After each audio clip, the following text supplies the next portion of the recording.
ஒரு துயரமான சூழ்நிலையில் சென்னையினுடைய முன்னாள் மேயர் அண்ணன் சைதை துரைசாமி அவர்கள் இல்லத்தில் நானும் புதிய நீதி கட்சியினுடைய தலைவர் அண்ணன் ஏசி சண்முகம் அவர்களும் இந்திய மக்கள் கல்வி முன்னேற்ற கழகத்தினுடைய தலைவர் அண்ணன் தேவநாதன் யாதவ் அவர்களும் கட்சியினுடைய தலைவர்கள் தொண்டர்கள் அண்ணன் கருணாகராஜன் எந்த மனிதருக்கு, ஒரு நல்ல மனிதருக்கு, சமூக சேவை செய்யக்கூடிய மனிதருக்கு இது போல நடக்கக்கூடாதுன்னு நினைக்கின்றோமோ அண்ணன் அவர்களுக்கு இந்த துயரமான சம்பவம் நடந்திருக்கு. சகோதரர் வெற்றி அவர்கள் ரொம்ப துரதிருஷ்டவசமான ஒரு நிகழ்வு.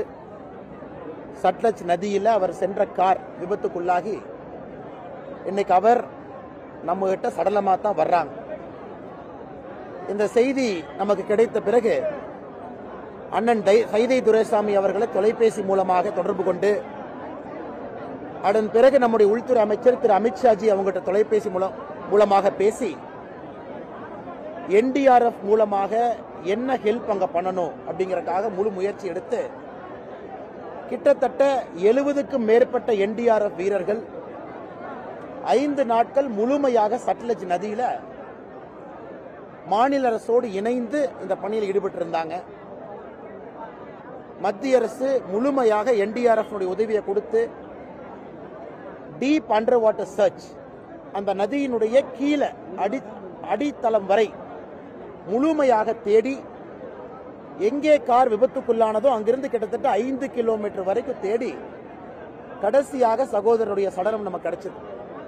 இந்த துயரமான நேரத்தில் அண்ணன் சைதை துரைசாமி அவர்களுக்கு எங்களுடைய முழு ஆறுதலை தெரிவித்துக் கொள்கின்றோம்.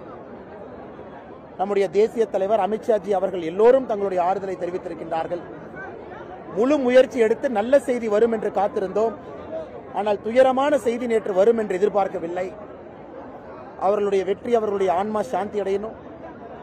அண்ணன் சைதை துரைசாமி அவர்களை போன்ற நல்ல உள்ளம் படைத்தவர்களுக்கு ஆண்டவன் எப்பொழுதும் துணை இருக்க வேண்டும் என்பது எங்களுடைய பிரார்த்தனை, எங்களுடைய வேண்டுதல். முன்னாள் சட்டமன்ற உறுப்பினர் அன்பிற்குரிய சகோதரர் சைதை துரைசாமி அவர்களுடைய அருமை மகன்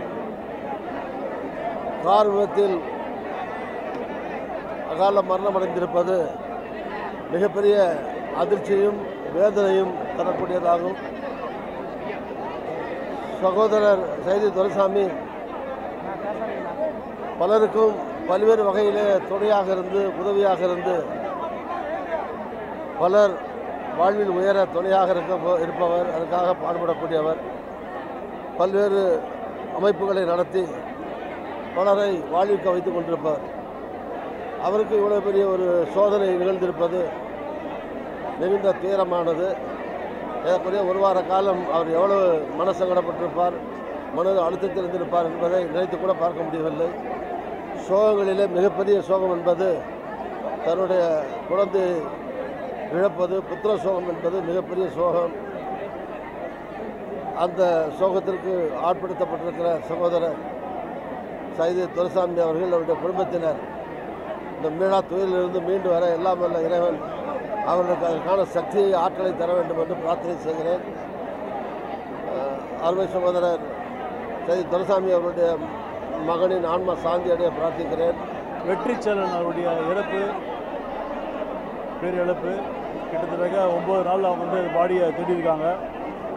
நாங்கள் எல்லாமே தேமுதிக சார்பில் நாங்கள் எல்லாம் எதிர்பார்த்தது கண்டிப்பாக அவர் மீண்டும் வருவார்னு எதிர்பார்த்தோம் நாங்கள். ஆனால் அவர் மரணம் செய்தி நம்ம கேட்டு, நமக்கு மரணம் செய்தி நம்ம வந்தது. அவருடைய ஆத்மா சார்ந்த அடைய தேமுதிக சார்பிலும் என்னுடைய ஆழ்ந்த தெரிவித்து கொள்கிறோம். வெற்றி அண்ணன் எனக்கு ஒரு 12 வருஷம் மேலே எனக்கு அண்ணன் ரொம்ப நெருங்கிய நண்பர் எனக்கு. ஏன்னா நானும் வெற்றி அண்ணனும் டாக் ஷோவில் ரொம்ப நெருக்கமாக பழகியிருக்கோம். நானும் அண்ணனும் உலக லெவலில் எல்லா பக்கமும் டாக் ஷோ பண்ணியிருக்கோம். நான் ஒரு ப்ரீட் எடுத்துகிட்டு டாக் ஷோ அண்ணன் பண்ணுறப்போ அண்ணன் இன்னொரு ப்ரீட் எடுத்துகிட்டு டாக் ஷோ பண்ணியிருக்காரு. World talk show, Italy, Amsterdam, எல்லா இடத்துலையுமே நானும் அண்ணனுமே நிறைய இடத்துல ட்ராவல் பண்ணி நிறைய டாக் ஷோ பண்ணியிருக்கோம். அண்ணன் ஒரு நல்ல மனிதர், ஒரு நல்ல அனிமல் லவ்வர். அவர் இப்போ கூட ஒரு அனிமல் லெப்பர்ட் ஃபோட்டோ எடுக்க போய் தான் இந்த மாதிரி ஒரு ஆயிருக்கு. நிச்சயம் அவரோட ஆத்மா சாந்தி அடையணும். இந்த நேரத்தில் அவங்க குடும்பத்துக்கு என்னோட தைரியத்தை நான் சொல்லிக்கிறேன். அந்த 2 பசங்களுக்கும் கடைசி வரைக்கும் ஒரு அண்ணனாக நான் கூட இருப்பேன். ஏன்னா அண்ணன் எனக்கு ரொம்ப நல்லா தெரியும்.